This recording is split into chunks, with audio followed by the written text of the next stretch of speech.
দেখলেন ৬ষ্ঠ হিজরিতে। এই স্বপ্নের বাস্তবায়ন শুরু যখন রাসূল পাক সাল্লাল্লাহু আলাইহি ওয়াসাল্লাম সাহাবায়ে কেরাম মাত্র ১৪০০ বা ১৫০০ সাহাবা নিয়ে মক্কা শরীফ আসার জন্য যখন একটা সিদ্ধান্ত নিলেন, সেদিন ছিল হুদায়বিয়ার বছর, অর্থাৎ ৬ষ্ঠ হিজরিতে। আল্লাহ রাব্বুল আলামিন বলেন তার রাসূলের স্বপ্ন হচ্ছে বাস্তব সত্য। তিনি অবশ্যই মসজিদে হারামের মধ্যে প্রবেশ করবেন নিরাপত্তার সাথে এবং কাবাঘর জিয়ারত করবেন, মাথা মুন্ডন করবেন, চুল ছোট করবেন। আল্লাহ রাব্বুল আলামিন আল্লাহ রাসূল এই কথাটাও জানা দিয়েছিলেন, হে নবী, হে আমার হাবিব, আপনার জন্য বিজয় অত্যন্ত খুব নিকটে, খুব সন্নিকটে। বলেন সুবহানাল্লাহ বিহামদিহি। এই আয়াতের বাস্তবায়ন শুরু রাসূল পাক সাল্লাল্লাহু আলাইহি ওয়াসাল্লাম 20 রমজান 8ম হিজরি মুসলমান ঐতিহাসিক বিজয় এনে দিয়েছেন, নামটা হচ্ছে মক্কা বিজয়। সেদিন থেকে 300 মুক্তি রাসূল পাক সাল্লাল্লাহু আলাইহি ওয়াসাল্লাম ব্যাগে চুরমার করে দিয়ে থেকে মুসলমানরা বিজয় ঈশান সলবে কিয়ামত পর্যন্ত। তাহলে এটাই হচ্ছে ঈমানের পরীক্ষা। সাহাবায়ে কেরাম আমাদের জন্য ইসলাম এনে দিয়েছেন বদর যুদ্ধের দিন 17 রমজান, আর মক্কা বিজয় মুসলমানদের বিজয় এনে দিয়েছিলেন 20 রমজান। এটা হচ্ছে আমাদের গৌরবের বিষয়। আল্লাহ রাব্বুল আলামিন আমাদের সকলকে রাসূল পাক সাল্লাল্লাহু আলাইহি ওয়াসাল্লাম যেভাবে সাহাবায়ে কেরামদেরকে নিয়ে সত্যের উপর অটল ছিলেন, কাফেরদেরকে পরাজিত করেছেন, আমাদেরকে রাসূল সাল্লাল্লাহু থেকে সাহাবায়ে কেরাম থেকে শিক্ষা দিতে হবে। আল্লাহ রাব্বুল আলামিন আমাদের সকলকে এই শিক্ষাটা যেন নিতে পারি। মক্কা বিজয় থেকে আমরা মুসলমানরা যেভাবে যুদ্ধ করেছেন, আমরা তাদের থেকে শিক্ষা নিব, ঈমানের উপর অটল থাকবো। আল্লাহ রাব্বুল আলামিন আমাদের সকলকে তৌফিক দান করুন, বলেন আমিন। সালাতুন ইয়া রাসূলুল্লাহ আলাইকুম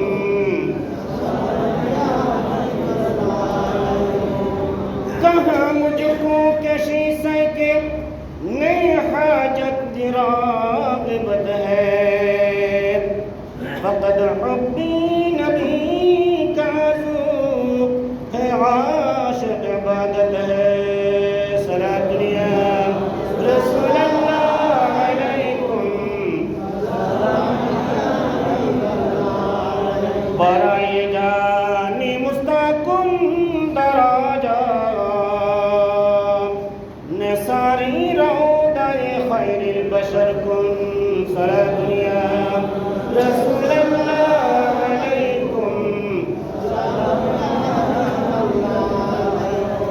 قال رسول الله صلى الله عليه وسلم وعن انس بن مالك رضي الله تعالى قال يخرج الصائمون من قبورهم يوم القيامة يعرفون بريح صيامهم من أفواههم يخرج أطيب من ريح المسك، فيقال لهم كلوا فقد جعتم حين شرب الناس، فيأكلون ويشربون ويستريحون والناس مشغولون في الحساب أو كما قال عليه الصلاة والسلام।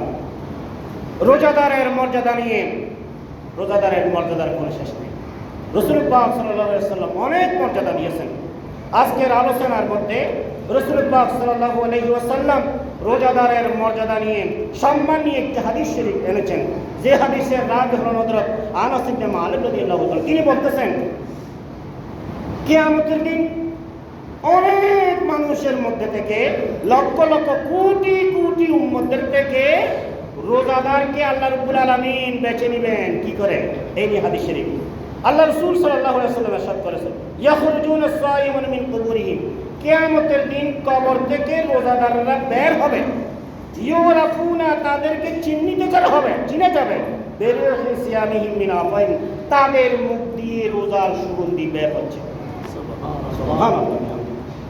লক্ষ লক্ষ কোটি কোটি উম্মতের থেকে আল্লাহ রাব্বুল আলামিন রোজাদারদেরকে চিনবেন কি রকম দিয়ে? রোজাদারের মুখ দিয়ে একটা স্পেশাল সুগন্ধি বের হবে। এই সুগন্ধির মাধ্যমে আল্লাহ রাব্বুল আলামিন রোজাদারকে চিহ্নিত করবেন কিয়ামতের দিন। বলেন সুবহানাল্লাহ বিহামদিহি।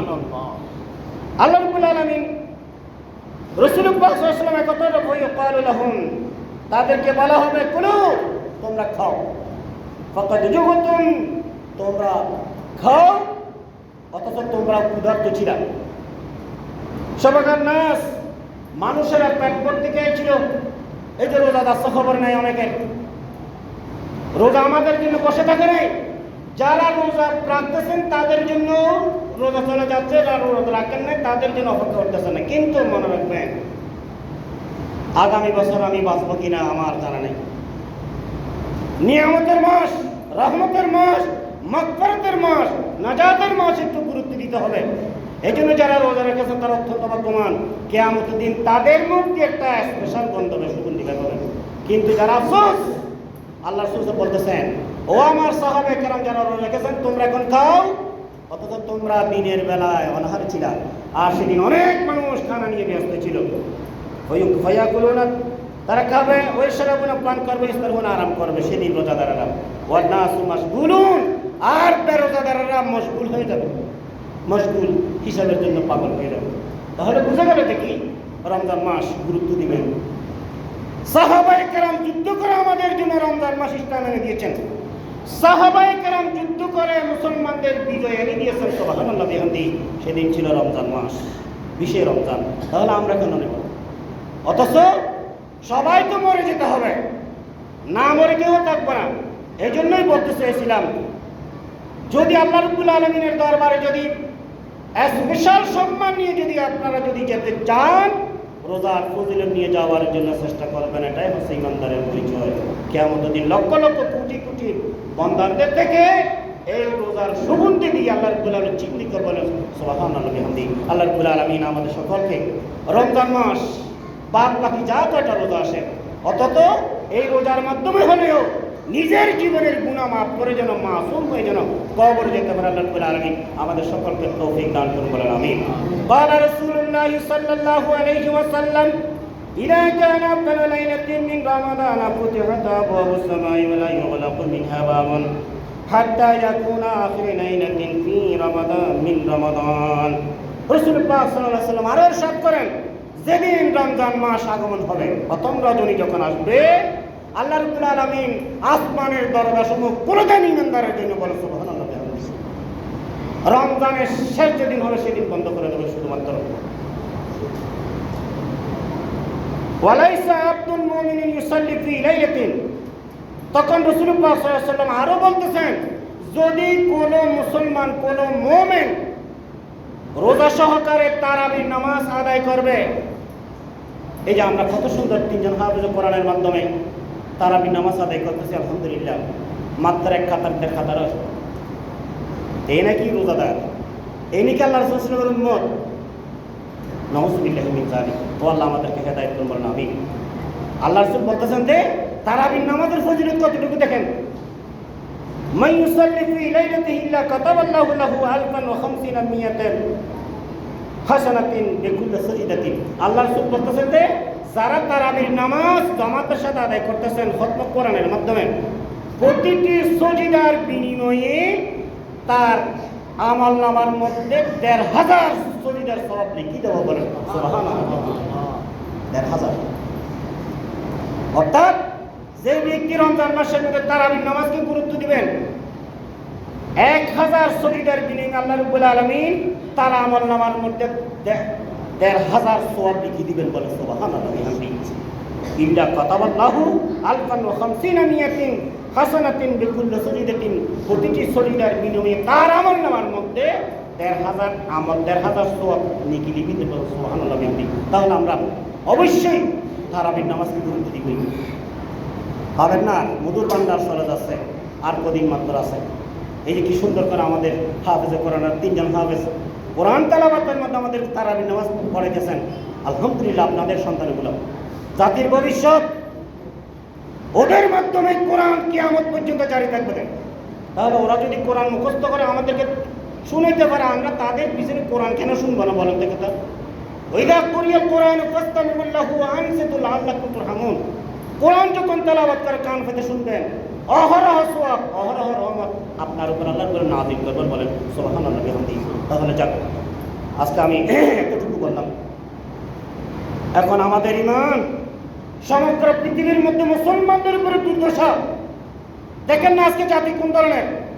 তাহলে আমাদের উচিত সমস্ত রাজনৈতিক দলাদলি পরিহার করে, সমস্ত মতানৈক্য পরিহার করে ইসলামকে টিকিয়ে রাখার জন্য ইমানকে টিকিয়ে রাখার জন্য সকলকে একত্রিত হতে হবে, না হয় মুসলমানদের অস্তিত্ব থাকবে না। ওয়াগাতাসিমু বিহাবলিল্লাহি জামিআ ওয়ালা তাফাররাকু ওয়াযকুরু নি'মাতাল্লাহ। মুসলমানদের মধ্যে কোনো দলাদলি নেই। আজকে দেখছেন ইহুদির আগ্রাসন মুসলমানদের উপর আক্রমণ চালাচ্ছেন। আমাদের মুসলমানদের ঈমান নষ্ট করার জন্য, ইসলাম নেমে যাওয়ার জন্য সমগ্র ইহুদি, নাসারা, খ্রিস্টান তারা সকলে আমাদের উপর আগ্রাসন চালাচ্ছেন, এক্সট্রিম রোলার চালাচ্ছেন। আমরা যদি এই সমস্ত যদি ফিতনার মধ্যে থাকি, দলাদলি থাকি, আমাদের ঈমান টিকে থাকবে না, মুসলমান চলে যাবে। এই জন্য আমি আপনাদের এলাকার সন্তান হিসেবে বলতে চাইছিলাম, আমরা মুসলমানে সমস্ত রাজনৈতিক মতামত পরিহার করে দিয়ে, সমস্ত দলাদলি পরিহার করে একই প্ল্যাটফর্মের মধ্যে এসে ঈমান কিভাবে টিকিয়ে রাখবো, ইসলামের উপরে কিভাবে টিকিয়ে রাখবো, যেভাবে সাহাবায়ে কেরাম ঐতিহাসিক বিষয়ে রমজান ৮ম হিজরিতে আমাদের জন্য ইসলাম এতটুকু এনে দিয়েছেন, এই ইসলামটা আমাদেরকে ধরে রাখতেই হবে। আল্লাহ রাব্বুল আলামিন আমাদের সকলকে ইসলামের উপরে, ইসলাম বুঝার, ইসলামকে ধরে রাখার, ইসলামের টিকে রাখার তৌফিক দান করুন, বলেন আমিন। আমি বিশেষ করে আপনাদেরকে আরেকটি কথা অনুরোধ করতেছি, মনে কিছু আনবেন না। আপনারা আমাদের ইমামের সাথে, পদ্মার সাথে কথা বলবেন, সম্মান দিয়ে কথা বলবেন। ও কারো ব্যক্তিগত চাকর নয়। ও যদি অবহেলা করে, আস্তে করে সুন্দর ভাষায় তাকে বিদায় করবেন। কোনো ধরনের